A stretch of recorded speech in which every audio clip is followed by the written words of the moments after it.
पहलगाम हमले वाले आतंकवादियों को सबक सिखाने के लिए हिंदुस्तान की सरकार ने ऑपरेशन सिंदूर चलाया और इस ऑपरेशन के बाद पाकिस्तान का साथ देने के लिए कई देश आ गए।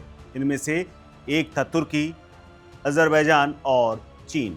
लेकिन अब चीन के लिए तो पहले से ही भारत में बायकॉट चल रहा है, लेकिन अब तुर्की और अजरबैजान को सबक सिखाने के लिए हिंदुस्तान की जनता ने ठान ली और साथ दे रहे हैं इसमें तमाम व्यापारी, क्योंकि भारत में तुर्की के खिलाफ पाकिस्तान का साथ देने की वजह से ज़बरदस्त गुस्सा है। और इसीलिए हाल ही में जिस तरह से आतंकियों के साथ खड़े हुए पाकिस्तान का हाथ पकड़ने वाले तुर्की और अजरबैजान का जैसे असली चेहरा सामने आया है, तब से अब हर भारतीय इन धोखेबाज देशों को सबक सिखाने के लिए लगा हुआ है। इन धोखेबाजों पर अपनी कमाई की एक फूटी कौड़ी खर्च करने के लिए अब कोई भारतीय तैयार नहीं है और इसीलिए अब तुर्की और अजरबैजान गिड़गिड़ाने लगे हैं। दरअसल बायकॉट तुर्की और अजरबैजान बीते कई दिनों से लगातार चल रहा है और इसका बिगुल पाकिस्तान का साथ देने की वजह से बच गया था। पुणे के व्यापारियों ने पहले तुर्की से सेब खरीदना बंद कर दिया।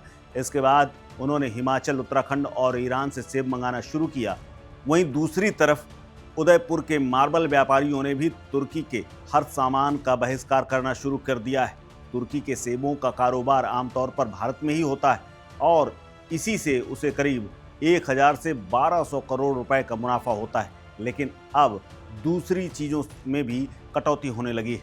अब कोई तुर्की और अजरबैजान जाने के लिए भी तैयार नहीं है और इसीलिए एक लेटर इन दिनों सोशल मीडिया पर खूब वायरल हो रहा है, जिसमें तुर्की ने भारतीय पर्यटकों से अपनी यात्रा रद्द न करने की अपील की है, क्योंकि बीते कई दिनों से लगातार यानी जब से युद्ध शुरू हुआ तब से तुर्की और अजरबैजान की ओर जाने वाले तमाम पर्यटकों और घूमने फिरने के शौकीनों ने उधर से मुख मोड़ लिया है और इसीलिए उसे पर्यटकों से विशेष तौर पर अपील करनी पड़ी।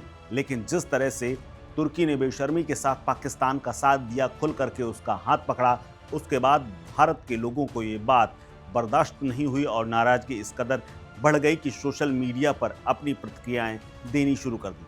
और इसीलिए कई ट्रैवल एजेंसियों का कहना है, इनमें से Ease My Trip, Cox and Kings और कई एजेंसियां ऐसी हैं जिनके हवाले से खबर आई है कि तुर्की और अजरबैजान के ट्रैवल पैकेज लगातार रद्द हो रहे हैं। वहीं सोशल मीडिया एक्स पर तुर्की के पर्यटन विभाग का एक लेटर वायरल हो रहा है। इस पत्र में अंकारा ने भारतीय पर्यटकों की ओर से तुर्की के बहिष्कार का जिक्र किया है।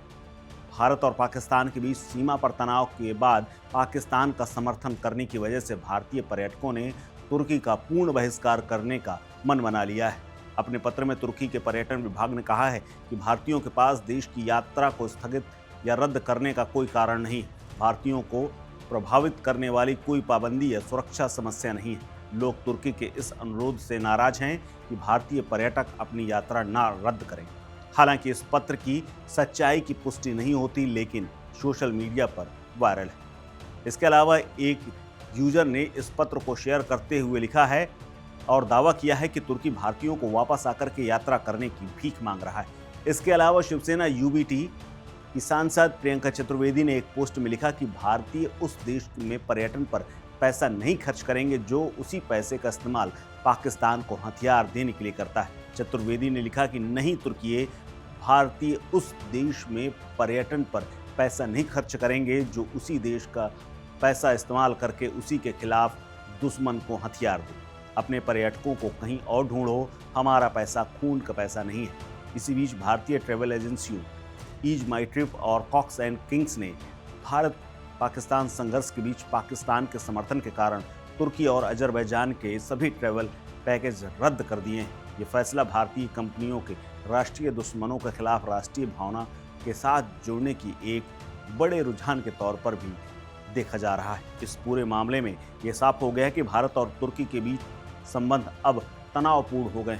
तुर्की की ओर से पाकिस्तान का समर्थन करने से भारतीय नागरिकों और व्यापारियों में नाराजगी। वो तुर्की के तमाम उत्पादों का न सिर्फ बहिष्कार कर रहे हैं बल्कि पर्यटन के तौर पर भी वहां नहीं जाना चाहते हैं। इसीलिए पुणे में व्यापारियों ने सेब का कारोबार बंद कर दिया है। उदयपुर में मार्बल का कारोबार बंद है और अब इसका सीधा असर तुर्की पर पड़ रहा है। अब सभी व्यापारी अपने देश में तमाम पड़े हुए पत्थरों और तमाम सेब के फसलों और बागान की ओर देख रहे हैं, जिससे भारत के अंदर पैदा होने वाले तमाम प्रोडक्ट्स की मांग अब बढ़ने वाली है और तुर्की को झटका भी लगने वाला है। हालांकि इसमें सरकार की ओर से अभी तक कुछ नहीं कहा गया है, लेकिन भारत की जनता ने अब दुश्मन के दोस्त को सबक सिखाने की ठान ली है। इस खबर में फिलहाल इतना ही। अपडेट्स के लिए बने रहिए वन इंडिया हिंदी के साथ। नमस्कार। Subscribe to One India and never miss an update.